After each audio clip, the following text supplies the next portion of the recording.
할렐루야. 빛소청 청년부 예배 오신 여러분을 진심으로 환영합니다. 우리 예배드리기 앞서 우리 다 같이 기도함으로 예배를 시작하도록 하겠습니다. 기도하겠습니다.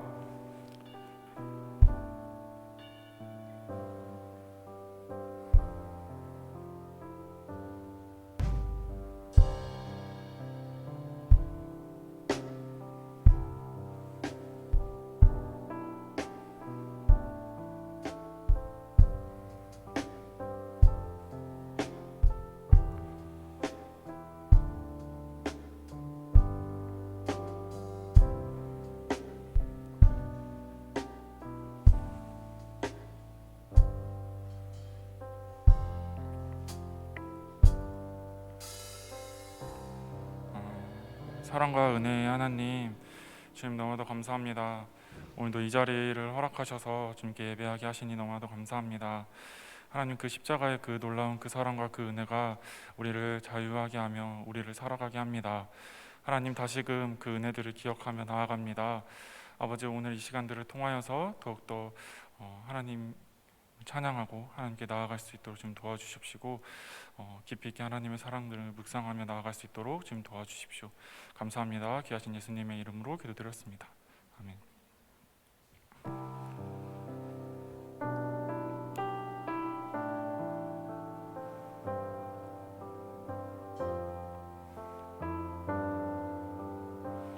내 안에 가장 귀한 것, 내 안에 가장 귀한 것, 예수를 알미라.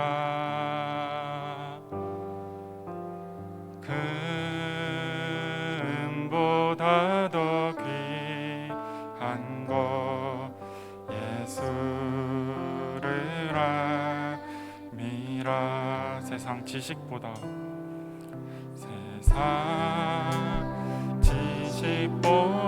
귀한 것, 예수를 알미라.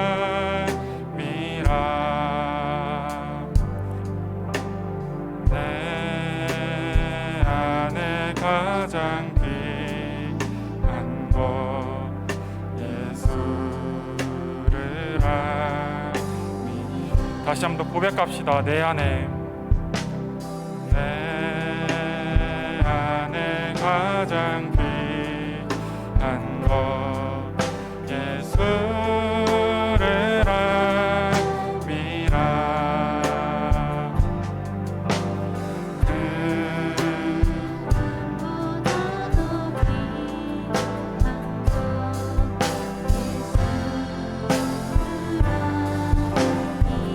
세상 지식보다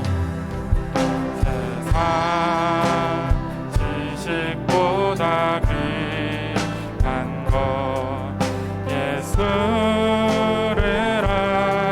알미라. 내 안에 가장 귀한 것, 예수를 알미라.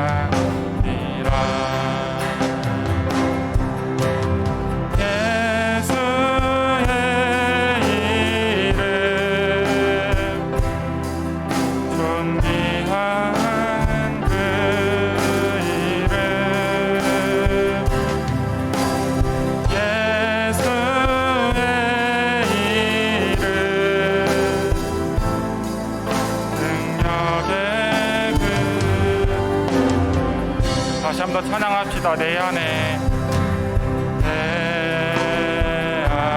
가장 귀한 것, 예수를 알미라.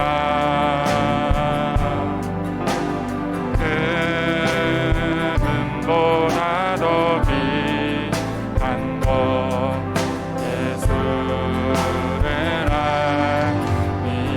세상 지식보다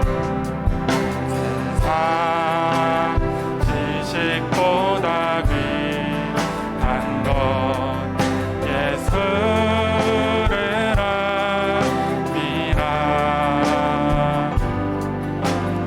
내 안에 가장 귀한 것,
버리고 이 땅 위에 십자가를 지시고 죄사했네.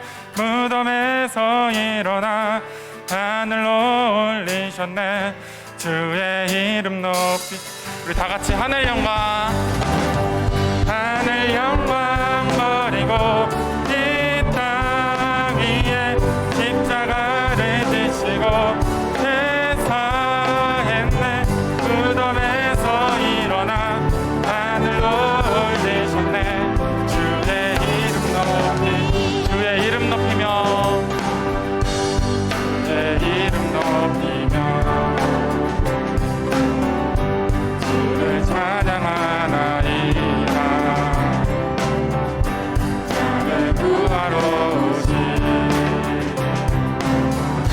주를 기뻐하나이다. 다시 한 번 더 주의 이름 높이며 주를 찬양하나이다. 나를 구하러 오신 주를 기뻐하나이다. 하늘 영광 버리고 이 땅 위에 십자가를 지시고 죄사했네. 무덤에서 일어나 하늘로 올리셨네. 주의 이름 높이. 다시 한 번 더 주의 이름, 주의 이름 높이. 우리 박수 치면서 찬양할까요? 주를 찬양하나이다. 아멘. 나를 구하러 오신 주를 기뻐하나이다. 하늘 영광 버리고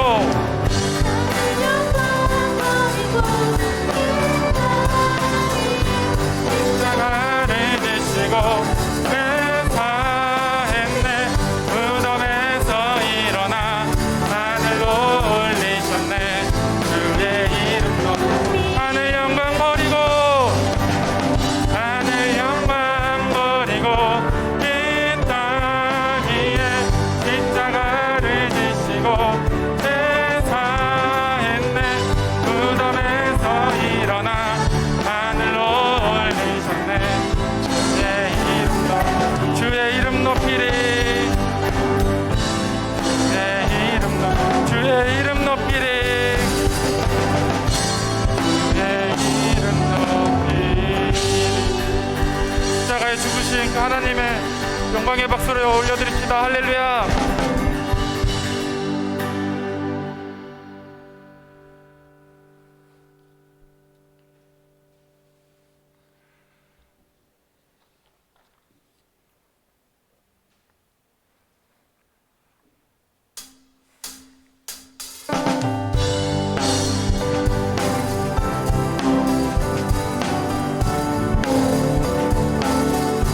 죄에서 자유를, 죄에서 자유를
피 믿으오 주의 보혈 그 어린 양이 매우 귀중한 피로다. 주의 보혈 능력이 또다. 주의 피 믿으오 주의 보혈 그 어린 양의 매우 귀중한 피로.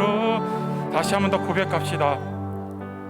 주의 보혈 능력이 또다.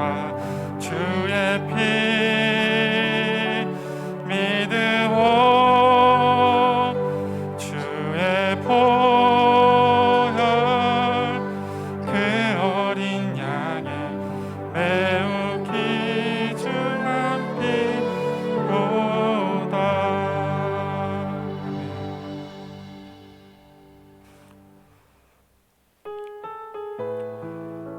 주의 보혈 능력이 또다.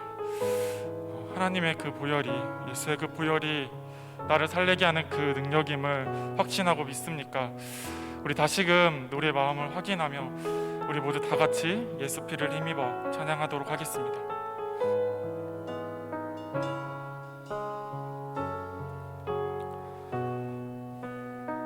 주의 보좌로 나아갈 때에 주의 보좌로 나아갈 때에 어떻게 나가야 할까?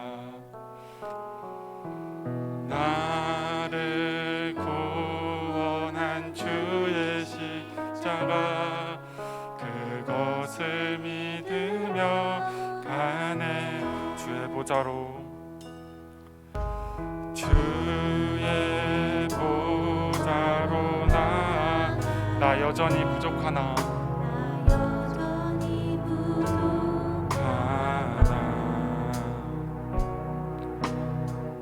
나를 품으신 주의 그 사랑 그것을 믿으며 가네.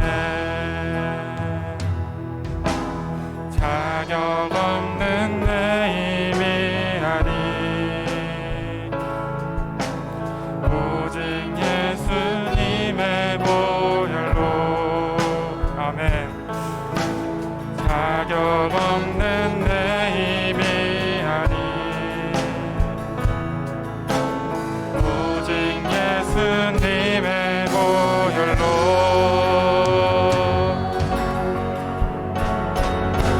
십자가의 보혈 완전하신 사랑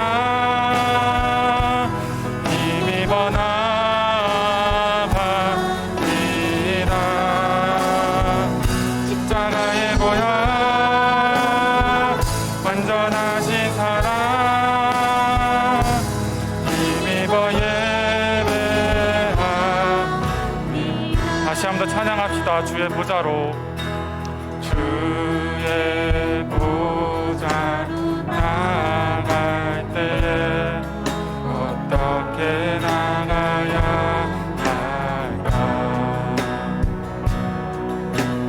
나를 구원한 주의 십자가 그것을 믿으며 가네.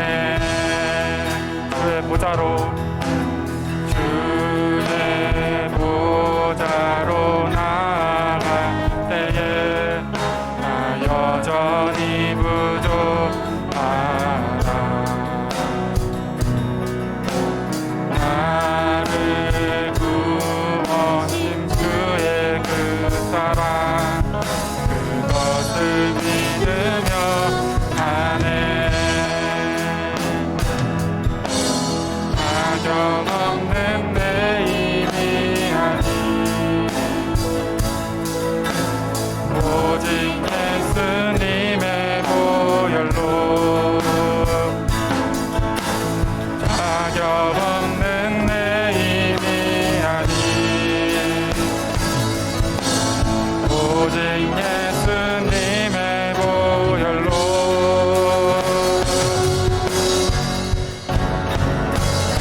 힘입어 나아갑니다.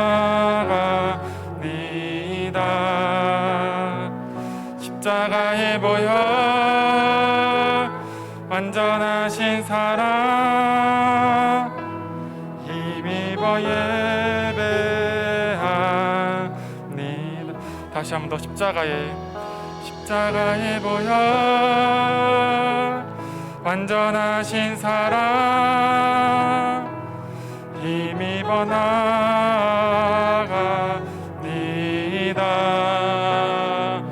십자가에 보여 완전하신 사랑 힘입어 예배합니다. 지금 우리 다 같이 기도하도록 하겠습니다. 하나님의 그 십자가의 은혜, 그 놀라운 그 은혜가 우리에게 어쩌면 너무나도 당연하듯이 자리 잡지 않았나라는 것들을 돌아보게 됩니다. 정말 나의 삶에 그 십자가의 그 사건이 나를 살린, 나를 의인으로 만들어진 그 놀라운 사건인지 확신하고 인정하십니까? 다시금 우리의 삶을 돌아봅시다. 정말 예수님은 죄인인 우리를 살리기 위해서 십자가에 매달리셨습니다. 그리고 우리를 의인이라까지 칭하였습니다. 우리 그 놀라운 그 하나님께 십자가의 그 은혜로 말미암아 나아갑시다. 오늘 예배 가운데 주님 나를 인도하여 달라고, 그 십자가의 그 사건을 통하여 하나님 내가 예배에 나아갑니다라고 우리 모두 다 같이 고백하며 나아가도록 하겠습니다. 기도하겠습니다.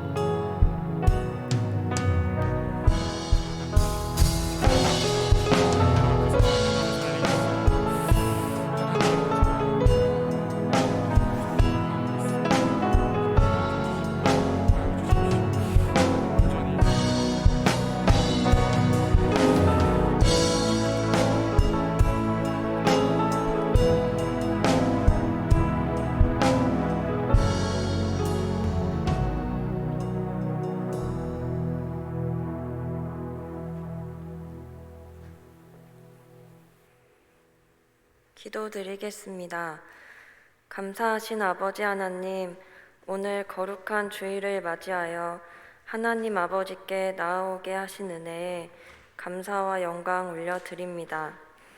이 예배 시간에 세상에 물들은 저희의 몸과 마음이 하나님의 말씀으로 다시 거듭나는 시간이 되게 하여 주옵시고, 드리는 예배 홀로 영광받아 주시옵소서. 오늘 예수님의 피와 살을 기념하는 성찬식을 대할 때 구원의 은혜를 깨닫게 하시고 넘치는 은혜 부어 주시옵소서. 이제 말씀을 듣습니다. 말씀 전하시는 최상경 목사님과 함께하여 주셔서 주님의 생명의 말씀을 대언하게 하여 주시옵소서. 우리를 사랑하셔서 우리를 위해 십자가를 지신 예수님의 이름으로 기도드렸습니다. 아멘.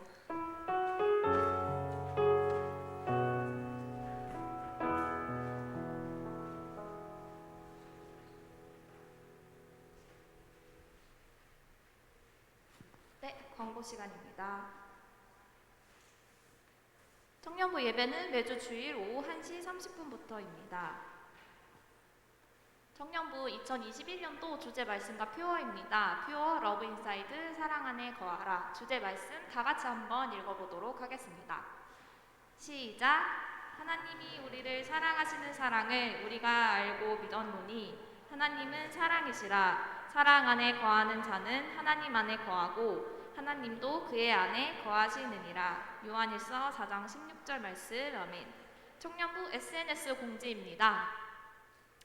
아직 설마 팔로우랑 채널 추가 안 하신 분들 없으시라 믿습니다. 혹시 있으시다면, 그리고 혹시 새신자분들 있으시다면 꼭꼭 다 등록 부탁드립니다.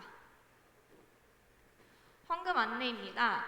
신한은행과 국민은행 사용하실 수 있고요. 헌금하실 때 청년부 플러스 이름으로 적어주세요. 간혹 그 글자 수가 맞지 않아서 두 개를 다 못 넣는 경우가 있다고 하는데요. 그럴 때는 이름만 적어주시면 되겠습니다. 청년부 말씀 양육입니다. 저희 다음 주 고난주간 예배로 인해 다음 주는 말씀 양육 프로그램이 진행되지 않습니다. 참고해 주시면 감사하겠습니다. 3월 나눔 모임입니다. 어느덧 3월이 끝나서 오늘 저녁 마지막 나눔 모임을 하게 되었습니다. 3월 마지막 주제는 시작입니다. 오늘 오후 9시 줌 링크를 통해서 많은 참여 부탁드립니다. 4월은 또한 다른 주제로 만나 뵐 테니까요. 모두들 기대하는 마음으로 참여해 주셨으면 좋겠습니다. 고난주간 성경필사 제본지 배포 안내입니다. 교회에 직접 방문하셔서 받으실 수 있고요. 혹시 피치 못할 사정으로 인해서 방문은 못하지만 받아서 꼭 필사하시고 싶으신 분들은 말씀해 주시면 PDF 파일을 제공해 드리고 있습니다. 많은 연락과 참여 부탁드립니다. 청년부 월삭 특송 안내입니다. 4월 1일 목요일 4시 10분에 매일 기도실에서 모여서 함께 예수로 살리라는 특송 준비를 하려고 합니다. 많은 관심과 참여 부탁드립니다. 부활절 이벤트 안내입니다. 고난중한 성경필사 제본지를 완성하신 후에 부활절 당일 자정까지 그룹 톡방에 제출하시면 상품을 드리고 있습니다. 찬양팀 모집 안내입니다. 김민석 전도사님께 주보를 참고하셔서 연락 부탁드립니다. 엔지니어 모집도 지속적으로 하고 있으니 많은 연락과 관심 부탁드립니다. 마지막 생일 이벤트 공지입니다. 3월 한 달간 진행되는 실시간 예배 채팅에 생일로 글 남겨주시면 생일 선물을 드리고 있습니다. 네, 축복의 시간입니다. 저희 지난주에 세례 한희정 청년 세례 받았습니다. 같이 함께 축복하는 시간 가졌으면 좋겠습니다.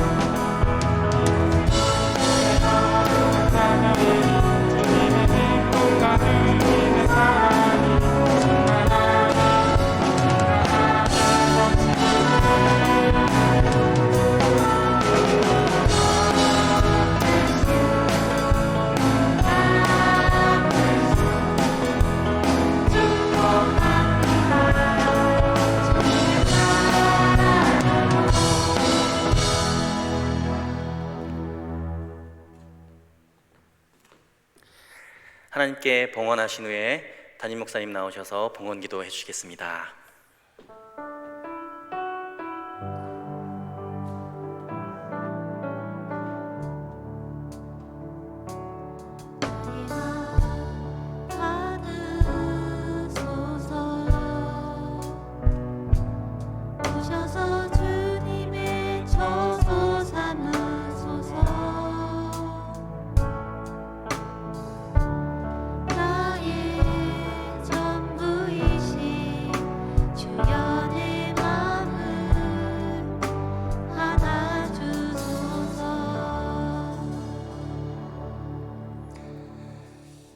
세상 속에 살아가는 사람들마다 스스로 교만에 빠지기 쉽고 때로는 열등감에 허우적거리기 쉬운 게 인생들인데, 만물이 주님에게서 나오고 주님으로 말미암고 주님에게 돌아가는 이 놀라운 진리를 우리로 발견하게 하셔서 잘된 것, 승리한 것은 하나님의 은혜요, 또 하나님의 사랑인 줄 알고 하나님 앞에 영광을 돌리고, 잘못된 것을 통해서 우리의 부족한 것을 찾고 그래서 더 회개하고 더 의지하며 우리의 삶을 해결해 가는 주의 백성 된 것을 감사합니다.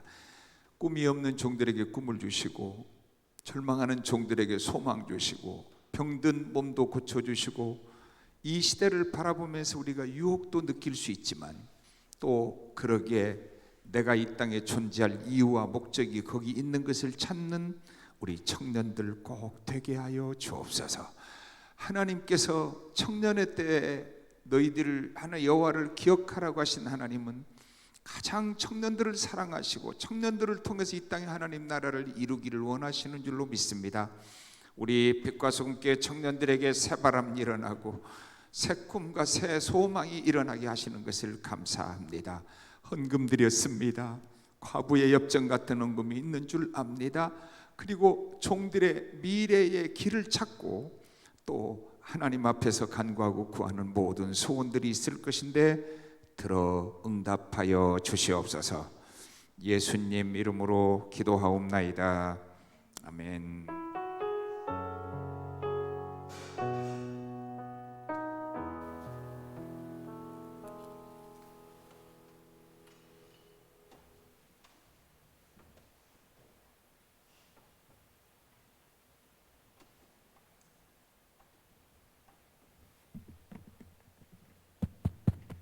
(143장) 1절과 2절 부르겠습니다. 웬 말인가 날 위하여.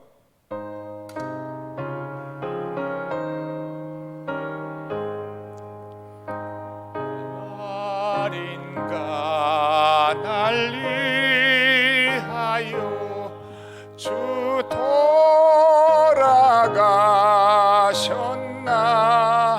이 벌레 같은 난리에 그네 받으셨나. 내 지은 죄 다 지시고 못 박히셨으니 웬일인가 웬 은혜인가 그 사랑 크셔라.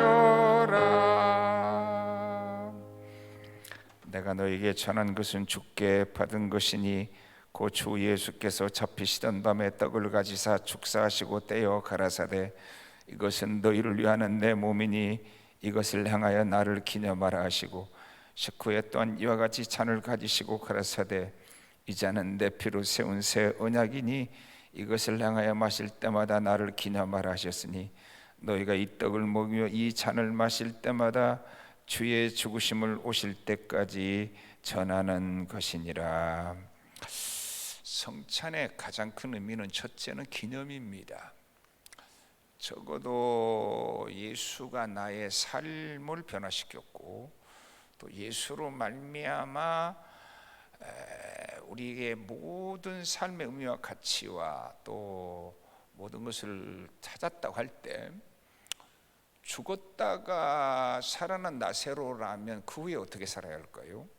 저는 가끔 오병이어의 현장에 내가 있었다면 그 떡과 잔을 그때 그 오병이어를 먹고 그 후부터 내 인생은 무슨 변화가 일어났을 것이고 일어나야 옳은가 하는 생각을 해봅니다. 내가 만일 갈보리 언덕에 주님의 십자가를 그때 그 자리에 있었다면 나는 어떤 삶의 변화가 있을까? 누가는 원래 예수님의 제자가 아닙니다. 근데 누가복음과 사도행전을 썼는데 증인이라고 그랬거든. 그러니까 성령이 우리 속에 들어오실 때 내가 2000년 전에 갈보리 언덕에서 그 십자가를 느낀 것 같고 또 나는 그래요. 우리가 이 떡과 잔을 뗄 때 그 기념의 의미가 거기서 내가 받았던 그 십자가 앞에서의 그 은혜 그리고 그 감격 그 권능 그것이 회복된다고 저는 생각하고 두 번째는 너희가 이걸 전하는 것이니라 그랬어요. 우리의 삶에 고통도 있고 고민도 있고 잘하는 것도 있고 못하는 것도 있고 또 바라는 것도 있고 근데 모든 소원과 모든 계획 속에 예수를 전하고자 하는 마음이 그 속에 있고 출발에 있고 바닥에 있고 가장 높은 곳에 있어야 된다 하는 생각을 수도 없이 합니다. 우리가 좋은 학교 들어가야 될 이유가 있다면 예수 전하기 위함이고 우리가 돈이 많아야 된다면 예수 잘 전하기 위함이고 병들어서 병 고침 받아야 할 이유가 있다면 건강해서 예수 잘 전하기 위함이 아닌가 생각해요. 오늘 우리 사부에 참석한 또 우리 청년들에게 이 은혜가 충만하기를 바랍니다. 주님께서 잡히시던 밤에 사랑하는 제자들과 함께 마지막 만찬을 나누시며 떡을 들어 축사하시고 말씀하셨습니다. 이것은 너희를 위하여 찢긴 내 몸이니라. 받아 먹으라. 어쩌다가 하나님의 큰 사랑 받아서 이 떡과 잔의 의미를 아는 백성 된 것을 감사합니다. 하나님 오히려 내 마음대로 살고 내 뜻대로 살고 내가 선하다고 생각하는 속에 숨겨진 악과 겸손한 것으로 포장된 교만이 있을까 두렵습니다.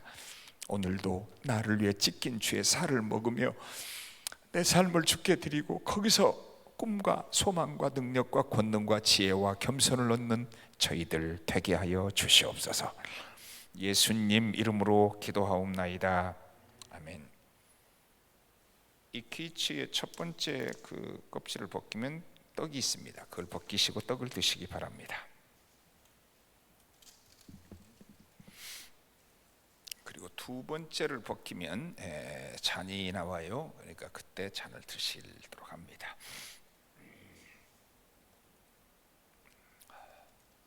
온라인에 계신 분들도 그렇게 같이 실행해 주시기 바랍니다. 식후에 우리 주님은 잔을 들어 축사하시고 말씀하셨습니다. 이것은 너희를 위하여 흘린 새 언약의 피니라. 받아 먹으라. 피 흘림이 있어 죄사함이 있고, 그리고 그 피를 아는 하나님의 백성 된 것을 감사합니다. 하나님, 오늘도 이 잔을 들 때 이 정욕덩어리 인생, 이 미련한 인생, 그리고 조금만 잘 되면 우쭐거리고 조금만 안 되면 원망잘하는 미련한 인생들, 오늘도 이 잔을 들 때 우리 속에 예수 생명으로 충만해지게 하여 주옵소서. 우리는 과거에 받은 기도응답과 또 성경을 통해서 수도 없이 하나님의 권능을 보고 우리가 체험했습니다. 하나님, 오늘도 그 권능 믿고 그래서 이 몸 주께 드립니다. 헌신하는 주의 종들을 받으시고 이 시대의 증거들 하나님의 이름을 위하여 종들을 사용하여 주시옵소서. 예수님 이름으로 기도하옵나이다. 아멘. 두 번째 잔을, 두 번째 뚜껑을 떼시고 드시기 바랍니다. 이렇게 온라인을 통해서까지 성찬식을 하게 돼서 얼마나 감격스러운지 몰라요. 여러분 모두에게 주의 은혜가 충만하기를 바라요. 143장 5절 같이 부르겠습니다.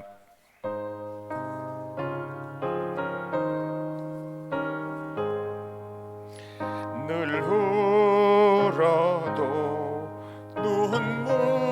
눈물로써 못 갚을 줄 알아. 몸 밖에 드릴 것 없어 이 몸 바칩니다.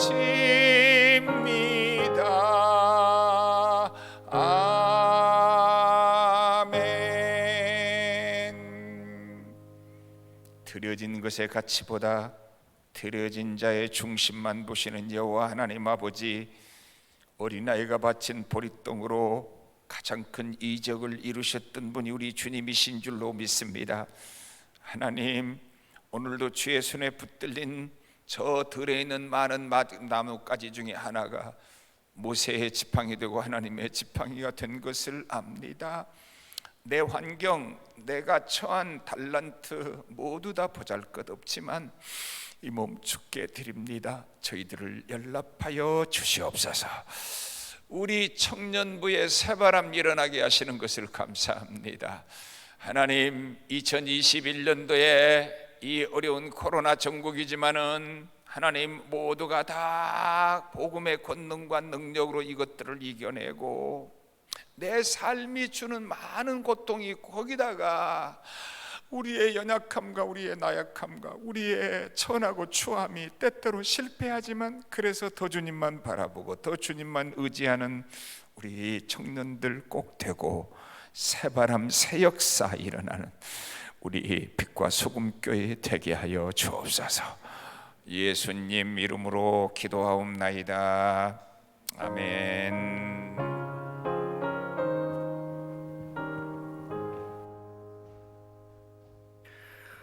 오늘 우리에게 주시는 하나님의 말씀은 신약성경 로마서 8장 17절에서 18절 말씀입니다. 로마서 8장 17절에서 18절의 말씀, 이제 하나님의 말씀을 받들어 봉독하겠습니다. 자녀이면 또한 상속자, 곧 하나님의 상속자요 그리스도와 함께한 상속자니 우리가 그와 함께 영광을 받기 위하여 고난도 함께 받아야 할 것이니라. 생각하건대 현재의 고난은 장차 우리에게 나타날 영광과 비교할 수 없도다. 아멘.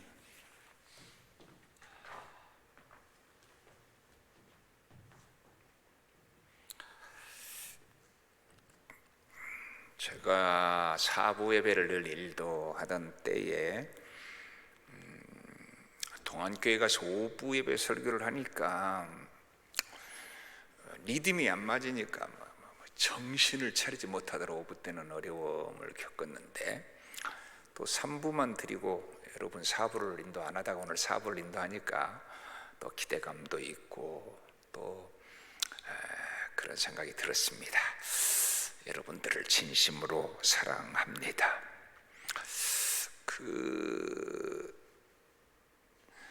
사대문 안에 있는 제가 잘 아는 교회의 부모님들의 자녀인데 세계적인 피아니스트였죠. 한모 씨가 어렸을 때 워낙 부모가 욕심이 많고 훌륭한 피아니스트를 만들고 싶어서 훈련을 시켰는데 그러니까 그 부모는 뜻대로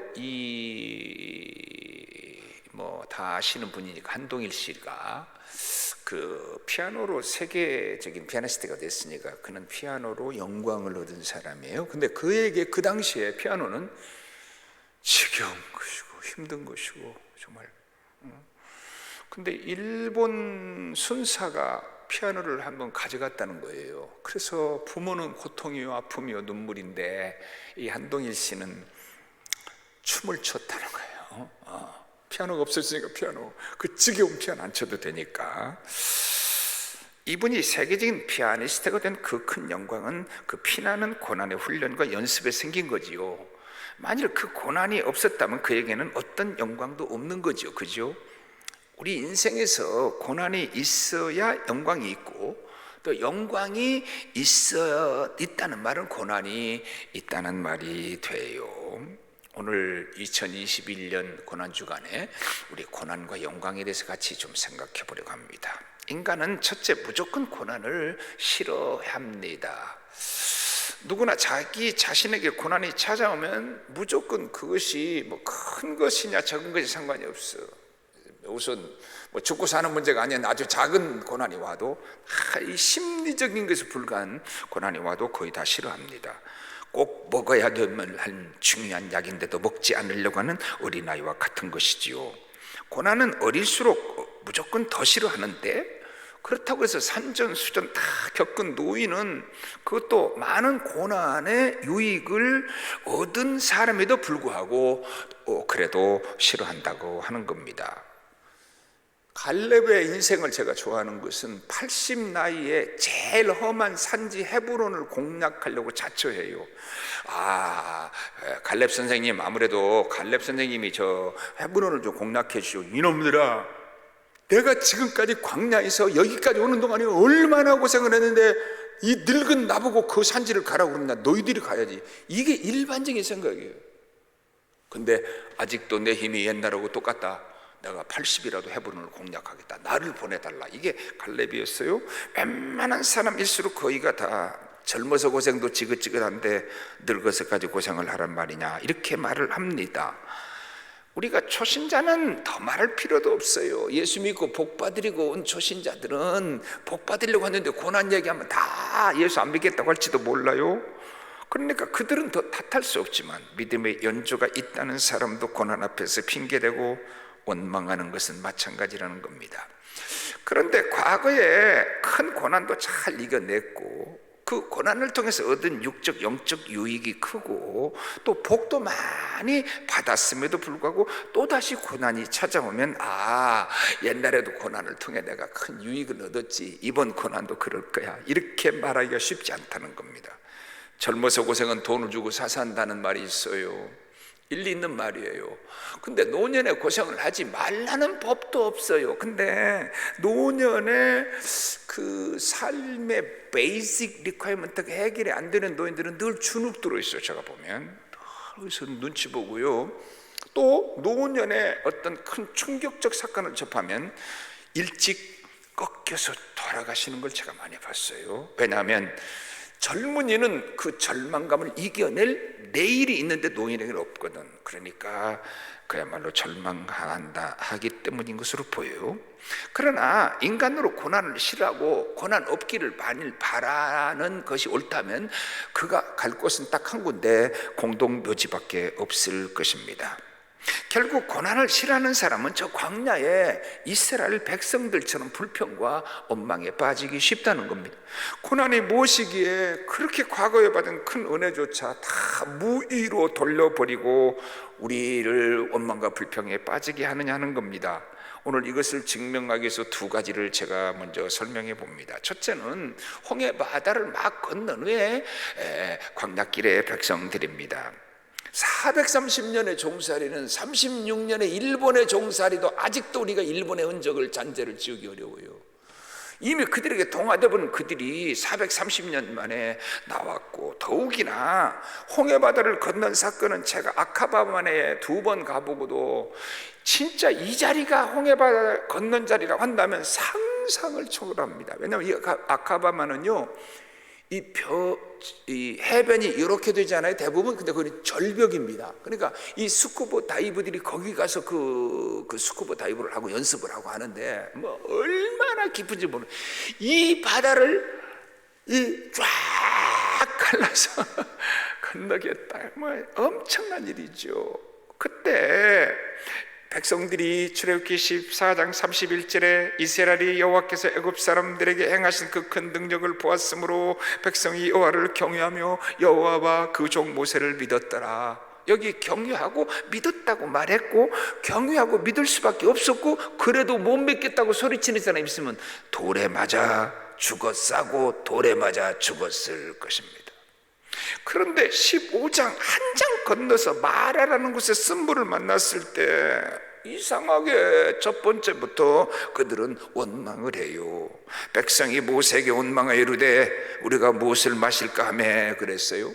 그냥 엄마 이것 좀 주세요. 또 목사님 이건 이렇게 하면 어떻겠어요? 근데 대부분은 뒤에서 불평조로 말해요.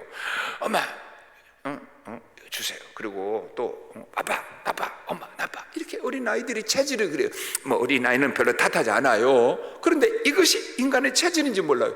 지금 건넌 지가 얼마 됐어요? 아직 홍해바다를 건넌 감격이 저 호적에 잉크도 안 마를 때라는 말을 하는데 그보다 더하지요. 그렇게 따지면. 근데 원망을 했어요. 왜 원망부터 할까? 그래, 이것은 430년 동안 애굽에서 종살이하고 이방신 섬겼으니까 그럴 수 있지라고 이해의 폭을 넓혀 본다고 합시다. 문제는 15장에서부터입니다.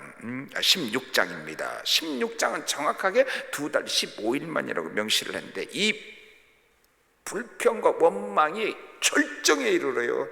막 구구절절이 악하고 구구절절이 정말 하나님에서 보면은 가만히 있을 수 없는 내용이에요. 여러분이 한번 보실래요? 2절 3절 시작.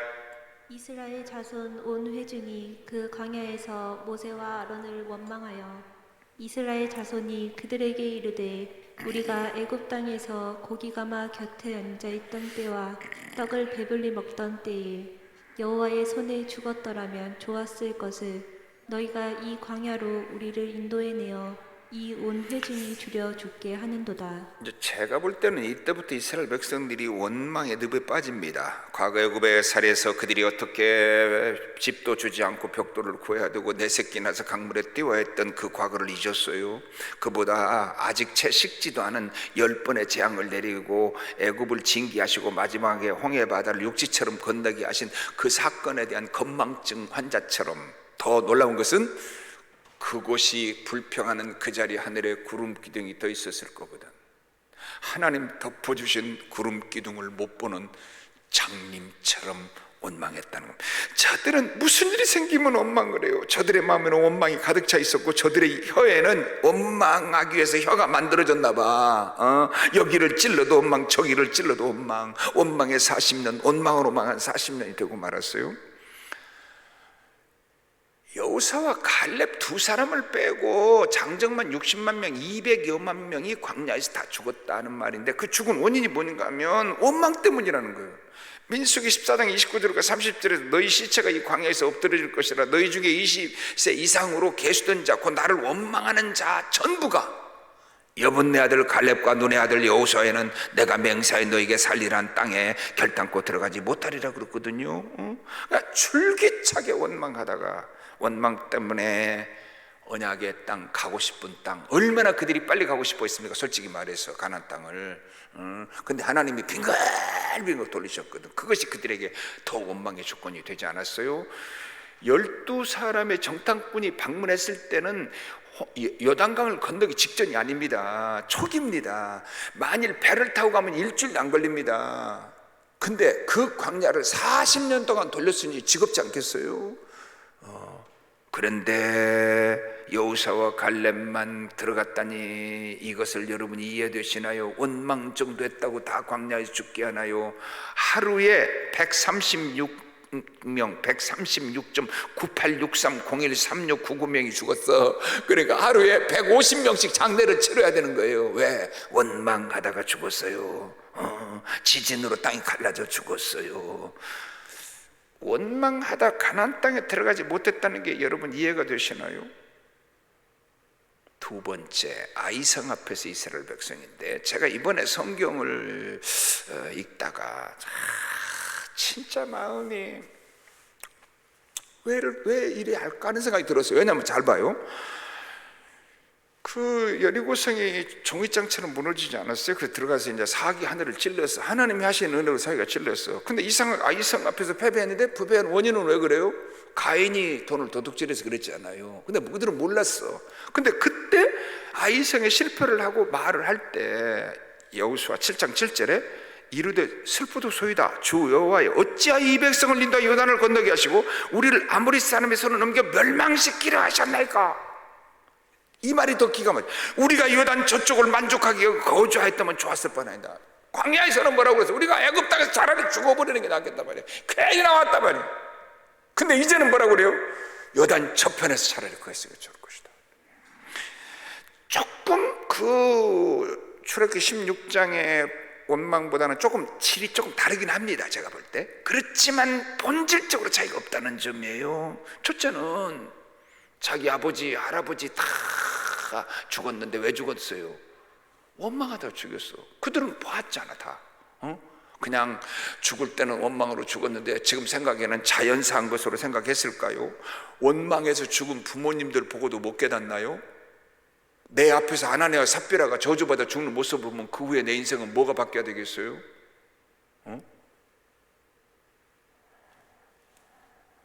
그런데 왜 이렇게 원망하느냐 그 말이에요. 참 가나안 땅에 들어가도 원망이 해결 안 돼. 기도를 해도 해결이 안 돼. 직분을 받아도 원망을 버리지 못해요. 원망 불평을 대물림하려고 하는지만 안 돼요. 또 원래 나쁜 것일수록 전염성이 강해요. 코로나의 제일 특징이 뭐예요? 강한 전염성 아니에요? 근데 꼭 그런 것들을 다른 사람이 물려주고 원망을 하면 다른 사람도 그만 원망을 해요. 진짜 원망을 안 하는 사람은 원망하는 사람 속에서 원망을 안 하는 사람이에요. 불평하는 사람 속에 감사하는 사람이 진짜 감사하는 사람이에요. 육적 성도 속에 영적 삶을 사는 사람이 영적인 사람. 두 번째는 여리고성을 무너뜨렸는데, 여리고성은 적과 꿀이 흐르는 땅이라고 그랬잖아요. 가나안을 원래 7쪽으로 봐요. 근데 가나안에 갔다 와서 12명의 정탐꾼이 뭐라고 그러는가 하면 우리는 메뚜기 때 갔다 그랬어요. 전에요, 제가 보면 내가 북한에 가서 보니까 북한 사람 못 먹으니까 서서 있기도 힘들어. 그래, 우리 어렸을 때 어른들이 앉아서 쭈그리고 앉았거든. 힘에 겨우니까. 그래가지고 그 골련을 피고 있었던 어렸을 때 모습을 똑같이 봤어요. 새카매, 옷도 새카매, 얼굴도 새카매, 산도 새카매. 이게 이스라엘에서요, 딱 국경을 넘어서 이집트를 들어가면 새카매, 미국의 국경을 딱 넘어서 멕시코를 넘어가면 새카매요. 사람도 새카매, 산도 새카매, 길도 새카매. 근데 요즘에 우리 한국 사람이 너무 잘 먹었어요. 유치원 애들 보니까 다 하얘요. 영양 상태 좋아, 따뜻한 거 자라서 거기다가 좋은 옷 입혀, 잘 먹어. 그러니까 다 이뻐요. 근데 그 첫 번째 만난 쪽이 잘 먹고 잘 산 그 포도송이를 메고 왔다고 그러냐. 포도송이. 그 여리고성을 이들이 힘으로 이길 수 있겠어요? 근데 종이장처럼 무너뜨려서 하나님이 들어가게 한 건 누구의 은혜요? 전적인 하나님 은혜예요. 그러면은 여러분 무슨 생각을 해야 되는가 하면, 우리가 무슨 잘못이 있나 그래야 되는 거 아니에요? 근데 원망부터 해요? 저와 여러분이 그 자리에 있어서 못했을까요? 제가 동생을 죽인 죄도 큰데 사람에게 그렇게 했다고 해도 말이 안 되는데 하나님 앞에서 가인이 내가 동생을 지키는 자니까라고 말하더라고. 늘 돈 타령하고 돈 얘기하고 말이야, 구제를 빌미 삼아서 말하던 가룟 유다가 결국 선생님이 팔아먹고 배가 터져 죽으면서도 회개를 못하는 가룟 유다를 느끼게 해요. 참 별 볼 일 없는 인간, 신이 없는 인간, 배신자 인간, 한치의 과거도 한치의 미래도 보지 못하는, 당장 눈밖 앞에만 보고 사는 미련한 인간을 제가 느낍니다. 이 땅에는 고난 없는 자가 없어요. 아니, 고난이 없으면 안 되는 게 인간이죠. 누구나 그토록 고난 없는 삶을 원하지만 그것이 이루어지면 오히려 삶의 의미도 함께 사라져 버릴지 몰라요. 고난과 함께 인생의 맛도 느끼고 또 그보다 고난과 함께 영광도 오는 것이거든요. 저는 인간적으로 설명할 수 없는 고난을 다 당할 때 나에게 위로가 된 사람이 우리나라 사람으로서는 이순신 장군이었고요, 성경에서는 제일 위로가 된 게 다윗이에요. 정말 다윗의 말을 읽고서요 최고의 은혜를 받았어요. 시편 42편 7절을 우선 하나만 보겠어요. 시작. 주의 파도와 물결이 나를 휩쓸었나이다. 자, 이렇게 지금 고난이 파도처럼 밀려오는 걸 말하는데, 제가 어렸을 때 20세 전에 성경을 5번 읽으면서 느낀 느낌이 뭔지 아세요? 아니 뭐 다윗은 맨날 원수 얘기만 해. 막 특별히 시편은 뭐 짜증나. 이건 다윗이 사고 간 게지 내가 무슨 원수가 이렇게 많을 것인가 생각했어요. 정직하게. 아니 이 사람 무슨 원수를 달고 살아 그랬어요, 다윗에 대해서. 그런데 그는 사망의 음침한 골짜기를 지났고 원수들을 뭐라고 그랬어요? 천만이 너를 치려갈지라도. 내가 제일 눈물 흘린 건 다윗이 천만이 너를 치려갈지라도 여호와 나 하나 여호와가 너와 함께하리라, 이 말 하나로 승리하며 막 그렇게 제가 많이 울었어요. 바울은 그러면 뭐라고 그랬나요? 고린도서 1장 8절과 9절에 형제들아, 우리가 아시아에서 당한 환난은 너희가 모르기를 원치 않으니 힘에 겹도록 심한 고난을 당하고 살 소망까지 끊어지고 우리는 우리 자신의 사형 선고를 받은 줄 알았으니. 제가 순교자를 제외하고 대한민국의 목사 중에 고생을 제일 많이 한 사람이라고 하는 이 말이 하나님 보시기에 악할까 두렵긴 합니다. 근데 제가 이 고난을 당하면서 그렇게 생각하면서 이 바울의 고난을 살펴보면 저는 할 말이 없어요. 할 말이 없어요. 사람들은 고난이 찾아오면 나만 고난 당한다는 생각이 먼저 드나 봐. 모두가 왜 나에게, 왜? 그래, 꼭 그런 말을 합니다. 왜 나에게, 나만 생각을 합니다. 저런 사람은 고난이 없는데 저 사람은 없는데. 근데 고난을 말하는 사람은 그나마 말할 수 있는 고난이에요. 근데 고난을 말도 못하는 사람은 말도 할 수 없는 고난이에요. 저는 수도 없이 봤어요. 그분 속에 그런 고난이 있는 줄 아무도 몰랐을 거예요. 어떤 임금이 역사학자들에게 세계사를 한 권의 책으로 묶어 와봐라 그랬더니 2만 원 책을 써왔더래요. 이거 반절 줄여라, 줄였대. 이거 또 줄여라. 그래 10페이지를 하면 또 줄여라. 한 장으로 줄였더래. 한 장을 하고 한마디로 줄여라. 그랬더니 뭐라고 그러냐면 인류 역사는 고난의 역사다라는 글이었다고 합니다. 고난 없어 보이는 사람 속에 숨겨진 고난은 훨씬 더 천하고 힘들고 추한 것이었습니다. 하나님의 사람은 고난 앞에서 불평하고 원망을 하지 않아야 합니다. 제일 큰 문제는 고난 앞에 불평하고 원망하는 것이에요. 그렇지만 아무리 큰 고난이 찾아도 하나님의 사람은 원망하지 않아야 하고 않을 수 있다고 저는 봅니다. 고난 앞에서 그가 원망하느냐 원망하지 않느냐, 어떤 원망을 하느냐에 따라 그의 신앙의 성숙도와 그의 인격의 정도를 알 수 있다고 저는 봅니다. 직분이 아무리 높아도 수십 년 예수를 믿었어도 모태신앙이라고 하더라도 60년 70년 예수를 믿었어도 원망하는 사람은 그 사람은 하나님의 사람이 아닙니다. 이 세상에서 고난에 크게 의해서 원망을 해도 될 사람이 있다면 아무리 원망을 해도 괜찮을 사람 한 사람이 딱 있습니다. 그건 욥입니다. 그렇게 짧은 시간에 그렇게 많은 재난과 고난이 한꺼번에 찾아온 사람은 지상에 없습니다. 근데 욥은 딱 고난을 당할 때 뭐라는지 아세요? 주시니도 여호와시도 취하시니도 여호와시도.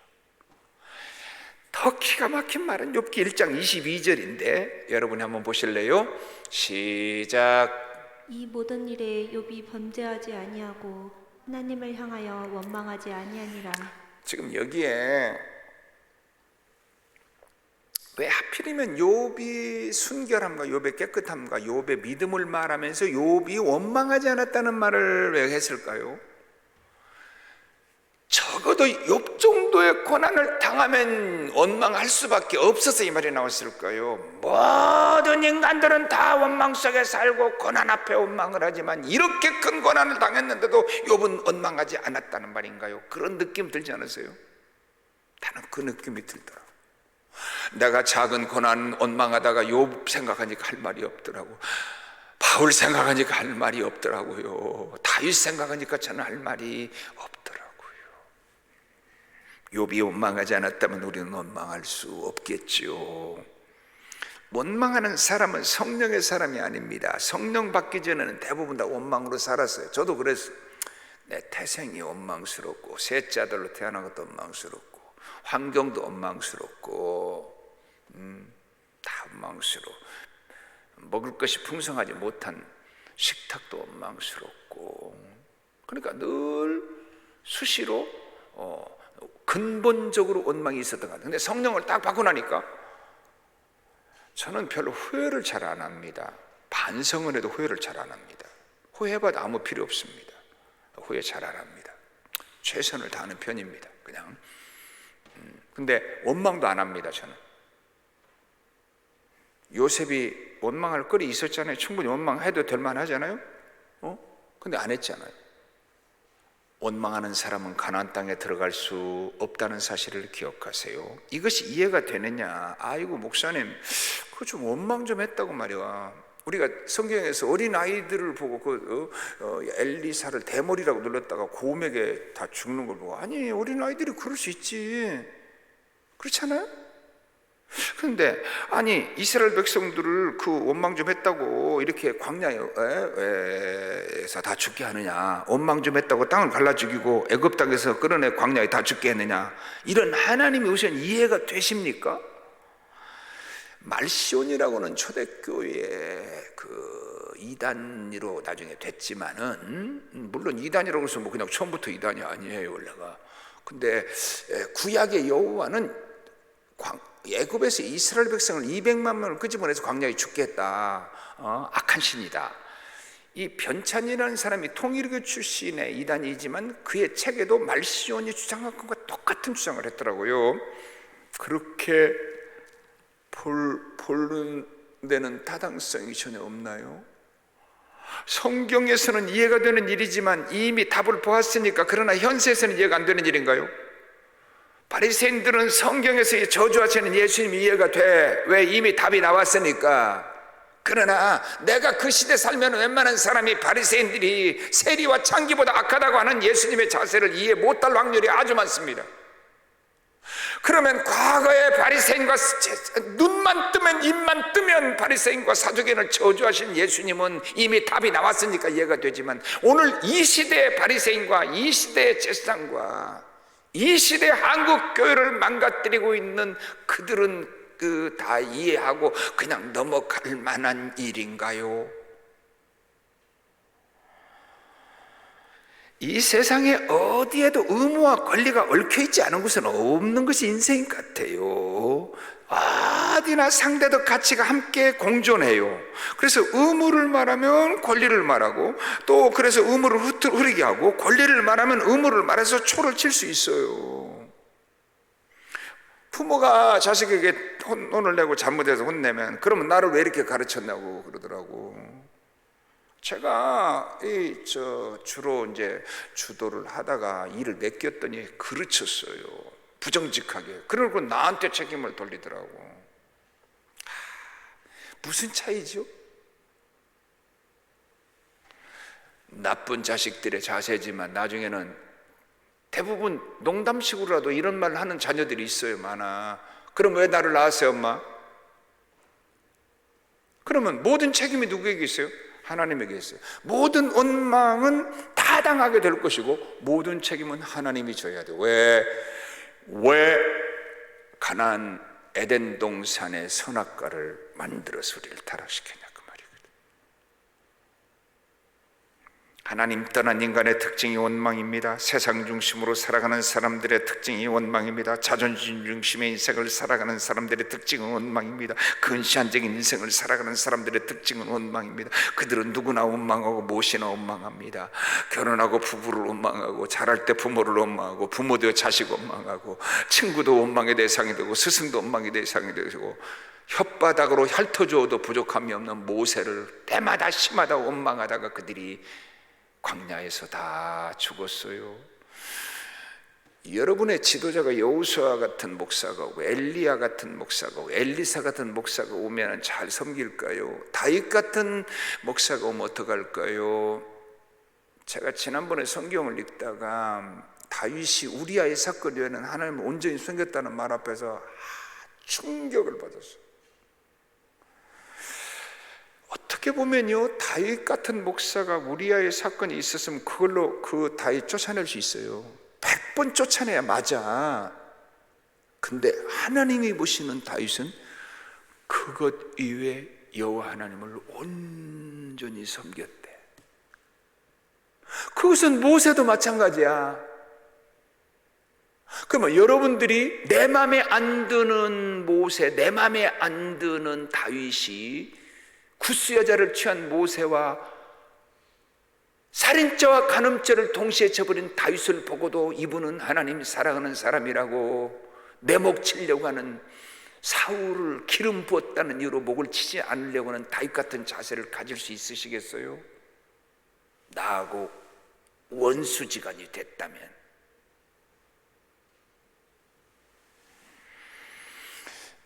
바리새인이 내 아버지가 있고 제사장 중에 대제사장이 내 큰아버지고 내 아버지라면 그때 여러분 어떡하시겠어요?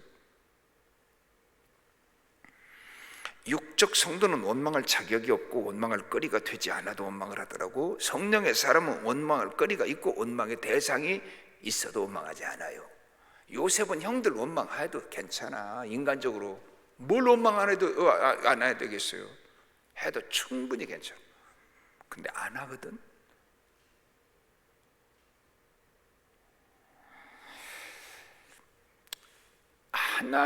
하나님으로부터 원인이 있고 또 하나님의 뜻을 이루려고 하면 원망을 할 이유가 없습니다. 내가 얼마나 하나님 뜻을 이루기 위해서 충성하고 헌신하냐가 더 중요합니다. 왜? 그 사람을 통해서도 더 하나님 뜻을 이루고 그 사람을 통해서 내 속에 있는 죄악들을 끄집어내주는데, 다 사울과 다윗과의 관계에서 내 마음에 드는 제일 좋은 말 중에 하나가 뭔가 하면 사울이 다윗 속에 있는 사울적 요소를 빼주었다는 거예요. 빼주었다. 사울이 아니었으면 다윗도 사울적 요소를 가지고 실수하고 넘어졌을 거예요.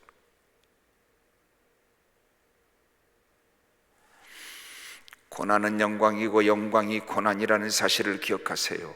고난 속에 영광이 옵니다. 그래서 영광을 얻으려면 고난을 이겨내야 합니다. 고난 없는 삶을 원한다면 어쩔 수 없이 영광의 복도 누릴 수가 없습니다. 우리가 신앙생활과 삶을 구별해서는 안 돼요. 삶이 신앙이고 신앙이 생활이 돼야 되는 건 옳지만, 그러나 구별을 해서 높게 말한다면 우리가 이 신앙생활에서 인생에서 고난은 보다 신앙생활의 고난은 더 절대적이라고 봐야 됩니다. 고난 없는 인생을 꿈꾸는 것보다 고난 없는 신앙생활을 하려고 하는 것이 더 어리석은 짓입니다. 신앙생활의 고난 문제는 인생의 고난 문제보다 더 필수적입니다. 자, 성경에서 우리가 이것을 살펴볼 수 있어요. 우리가 하나님 고난 없는 신앙생활을 하려고 하는 자들에게 원망과 불평이 제일 특성인데, 그보다 더 한 가지 뻔할 수 없는 특징이 있는데, 그들은 불법을 행한다는 겁니다.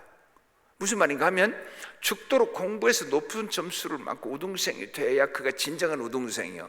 공부는 안 하고 우등생이 되려고만 할 수 있는 일, 하고 싶은 일은 한 가지밖에 없어요. 뭐예요? 컨닝하는 거죠. 밤낮을 땀을 흘려가면서 돈을 벌어서 부자가 돼야 그게 존경스러운 정상적 부자예요. 그런데 땀 흘리지 않고 부자 되고 싶은 사람을 안 입을 자 땀 한 자 불안당이라 그래, 우리 한국말로. 그러면 이 불안당들이 하고 싶은 일은 뭔가요? 마약을 팔면 돈이 떼돈이 나오지, 사기를 쳐서 돈을 벌면 많이 벌 수 있겠죠, 은행을 털면 더 좋겠죠. 고난은 영광을 얻는 필수 과목입니다. 성경은 이 점에 대해서 선명해요. 제일 먼저는 뭔가 하면, 하나님은 우리 성도가 이 땅에 고난 받기를 주문하고 고난을 받으라고 하고 고난 받기를 원하셔. 여러분, 복 받으려고 예수 믿는 사람은 여기서 깜짝 놀랄 거예요. 이 고비를 넘기지 못하면 하나님의 다음 단계로 못 나가는 것 같아요. 빌립보서 1장 29절, 그리스도를 위하여 너에게 은혜를 주신 것은 다만 그를 믿을 뿐 아니라 또한 그를 위하여 고난도 받게 하려 하심이라. 고난도 받아야 된대요. 데살로니가후서 1장 5절, 이는 하나님의 공의로운 심판의 표요 너희로 하여금 하나님의 나라에 합당한 자로 여김을 받게 하려 함이니 그 나라를 위하여 너희가 또한 고난을 받느니라. 디모데후서 1장 8절, 그러므로 너는 내가 우리 주를 증언함과 또는 주를 위하여 갇힌 자 된 나를 부끄러워하지 말고 오직 하나님의 능력을 따라 복음과 함께 고난을 받으라. 디모데후서 2장 3절, 너는 그리스도 예수의 좋은 병사로 나와 함께 고난을 받으라. 고난을 받으래요. 어떠세요? 한 번이라도 고난이 왔을 때 하나님, 이 고난 속에, 큰 고난의 껍질 속에 큰 하나님의 복과 은혜를 담았다고 한다면, 아직 껍질을 벗기기 전까지는 안 되거든. 그 껍질이 벗겨요. 속에 그 복을 누리는데, 그럴 때 야, 나에게 하나님이 큰 은혜와 복을 주시려나 보다, 이런 생각 한 번이라도 해보셨나요? 한번 해보세요. 두 번째 강조하는 고난 후에 영광이 온다는, 고난 후에 영광이 온다는 거예요. 오늘 본문이 제일 선명합니다. 제가 고난에 대한 성구를 다 읽어봤어요. 해석을 해서 얻을 수 있는 게 아니에요. 그냥 고난에 대한 가르침은 그냥 그대로, 뭐 지식이 없어도 읽으면 그냥 다 느낄 수 있는 거예요. 고난을 받으라. 고난이 우리에게 영광을 준다. 영광이 따라온다. 오늘 본문이죠. 자녀이면 또한 상속자, 곧 하나님의 상속자요 그리스도와 함께한 상속자니 우리가 함께 영광을 받기 위하여 고난도 함께 받아야 할 것이니라. 그 다음 말이 중요해요. 생각하다 현재 고난은 장차 우리에게 나타날 영광과 비교할 수 없도다. 제가 그때는 참 힘들어서 막 그냥 불평도 하고 원망도 하고, 그래도 하나님 보시기에 제가 이제 기도하면서 고난을 어떻게든지 불평과 원망으로 해결하지 않고 인내와 눈물과 회개와 간구로 하나님께 해결을 했던 부분들에 대해서 훗날에 보면, 그때 그 원망 불평이 부끄러울 만큼 하나님이 주신 복이 커요. 또 정작 문제가 해결되고 은혜와 복을 받고 나서 보면 그 고난은, 그때 그 고난 앞에서는 그냥 죽을 것 같이 힘들었는데 아무것도 안 해요. 그러면 반대로 우리가 이 세상에서 그리스도의 고난을 당하다가 주님 앞에 서는 날, 그때 주님 우리를 영화롭게 하실 그 영화는 얼마나 클까요? 그 생각이 자꾸 듭니다.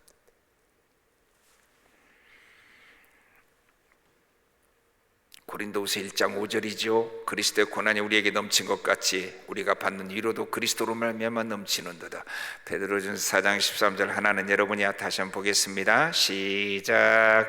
오직 너희가 그리스도의 고난에 참여하는 것으로 즐거워하라. 이는 그의 영광을 나타내실 때에 너희로 즐거워하고 기뻐하게 하려 함이라. 고난 앞에서 원수 만들지 말고요, 고난 앞에서 복을 받으면 받아보세요. 내게 고난을 준 자를 통해서 내가 더 큰 복을 받으면 우리는 고난을 통해서 받은 복을 받고도 내게 고난을 준 자를 따로 미워하려고 합니다. 그럼 하나님의 사람이 아닙니다. 눈을 감기 전에 잊지 못한다. 내가 무덤에 가서라도 복수하겠다니, 나중에 무덤에서 살아나온다느니 이런 거 잘못된 실패자, 고난의 실패자, 인생의 실패자, 신앙의 실패자들의 말이죠. 탕자가 배고프지 않으면 집으로 돌아갔을까요? 그나마 주염 열매라도 먹고 살았으면 안 돌아갔을 겁니다. 고난 없이 진리를 깨달은 사람 있나요? 시편 119편에 내가 고난을 받은 후에 여호와의 말씀을 깨달았다고 고백했어요. 고난 없이 겸손 배운 사람 있나요? 그래서 승승장구하고 돈을 계속 벌어가면요, 진짜 겸손하기 어려운 거예요. 바울에게 3번이나 기도했어요. 가시를 없애달라고. 내 은혜가 내게 족하다. 네가 그 가시가 없으면 자고 한다는 거예요. 내가 그 말을 읽고서 그래, 바울도 필요한 가시인데 나는 말할 수가 없지. 요즘에도 제가 하나님, 나 40여 년 동안 고생했잖아요. 근데 나는 쉴 날을 하나님이 안 주시는 것 같아. 그래서 요즘에는요, 하나님 그냥 10을 주시면 10만큼 주를 위해 살게요. 이런 마음 비우기를 위해서 눈물로 기도하고 있어요. 제가 고난 앞에서 기도하고, 고난 앞에서 막 성격이 이상해지고, 고난 앞에서 인격이 무너지고 막 이런 사람도 많아요. 그건 이제 진짜 위험해요. 그래가지고 완전히 그냥 맛이 가버렸어. 그러면 안 돼요. 근데 고난 앞에서 막 몸무게가 15kg를 빠지고 또 막 그런데 하나님 앞에 막 눈물로 기도하면 속으로 저 사람은 하나님이 그래도 사랑하는구나. 왜? 고난 없이는 겸손을 익힐 수가 없어요. 결론입니다. 우리는 주의 고난을 기쁘게 채워야 합니다. 성도가 고난을 받아야 하고 받을 수밖에 없는 이유는 예수 그리스도와 함께 고난을 받아야 하기 때문입니다. 우리가 주님의 제자이기 때문입니다. 예수님이 바리새인과 사두개인과 제사장들이 죽이려고 하는 이유가 뭔가요? 자기가 자기를 하나님의 아들이라고 했기 때문이거든. 그러니까 요한복음 15장 20절에 사람들이 나를 박해하였은즉 너희도 박해할 것이다. 나는 예수는 박해했는데 나는 박해하지 않는다. 그럼 난 예수님의 제자가 아니에요. 역사적으로 기독교는 순환의 역사요, 고난 중에서 기독교가 오히려 정결하고 깨끗하게 발전해서 민주주의는 피를 먹고 자라는 꽃이라고 했는데 기독교는 환난과 핍박과 박해를 받으면서 펄펄 살아난 꽃이에요. 오늘 기독교가 욕을 먹는 것은 오해와 모함을 제외하고 고난과 환난과 핍박이 없기 때문입니다. 손양원 목사님의 위대한 고백입니다. 신앙생활의 필수 조건은 고난이다. 고난 없이는 신앙생활을 할 수 없다. 그래서 한 나라에 고난받는 선각자가 없이 그 나라가 바르게 될 수 있는 길이 있을까요? 불가능합니다. 썩지 않고 미랄이 열매를 맺을 수 있을까요? 불가능합니다. 한 대기업 총수가 놀라운 강의를 우리 목사들 앞에서 했습니다. 어떤 한 공동체가 살아나려면 그 공동체를 위해서 시궁창도 뒹굴고 간사한지 다 하는 사람이 있어야 한다는 겁니다. 그리스도를 위하여 간사해 본 일 있나요? 교회를 위하여 시궁창에 뒹굴어 본 일 있나요? 그리스도를 위해서 고난을 기뻐해 본 일 있나요? 이 시대 한국교회의 고난을 채워갈 사람은 누구일까요? 이 시대가 아파서 눈물을 흘리고 고난을 기쁘게 채워갈 사람이 있을까요? 성경의 인물들은 예외 없이 고난에 승리한 사람들입니다. 아벨, 요셉, 욥, 다니엘, 바울 다 마찬가지입니다. 저에게 만일 조금이라도 존귀함이 있다면 남보다 더 많은 고난을 받은 결과겠죠. 아니 그보다는 제가 이 모양 이 꼴이라도 되었다면, 이 모양 이 꼴이라도 하나님께 쓰임받고 있다면, 그것은 남보다 더 많은 고난을 받았기 때문이겠죠. 바울처럼 예수 믿고 고난 많이 받은 사람 없잖아. 태장 맞고 곤장 맞고 굶주리고 죽음 앞에 수습잖아. 야, 나만큼 고생한 사람 어디 있니? 그렇게 말하지 않았어. 그리스도의 남은 고난을 내 육체에 채운다는 거, 나는 할 말이 없습니다. 오늘 이 고백을 우리 삶의 고백으로 삼으시고 또 그런 우리 청년들 꼭 되기를 바라요. 다 같이 골로새서 1장 24절을 보겠습니다. 시작. 내가 이제 너희를 위하여 받는 괴로움을 기뻐하고 그리스도의 남은 고난을 그의 몸된 교회를 위하여 내 육체에 채우노라. 하나님 아버지, 우리가 당하는 고난은 먹고 마실 것, 또 값싼 자존심 때문일 때가 많습니다. 그런데 바울은 그리스도를 위해서 내 고난을 채운다고 했습니다. 우리가 세상을 살 때도 고난 없는 것은 없겠지만, 또 그 고난도 그리스도를 위한 삶을 살 때는 그리스도를 위한 고난이 될 수 있겠지만, 그러나 예수 때문에, 진리 때문에, 의 때문에 고난당하는 저희들이 되게 하여 주시기를 원합니다. 2021년 이 고난 주간에 이 고난의 말씀을 잘 기억하고, 내게 고난이 있으면 내가 재수가 없어서 그런 게 아니고 하나님이 날 버려서가 아니고 하나님이 나를 영광스럽게 하고 나를 쓰시고 나에게 은혜를 주시기 위함이구나 생각해서 기쁘게 그 고난을, 십자가를 지고 주님을 따라가게 하여 주시옵소서.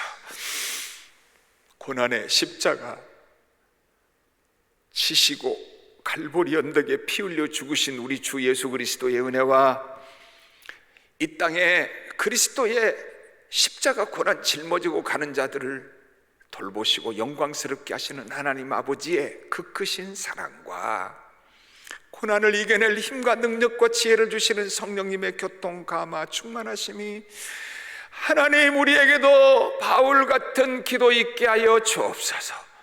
소원하는 주의 종들 머리 위에 이제부터 영원토록 함께 하기를 간절히 축원하옵나이다.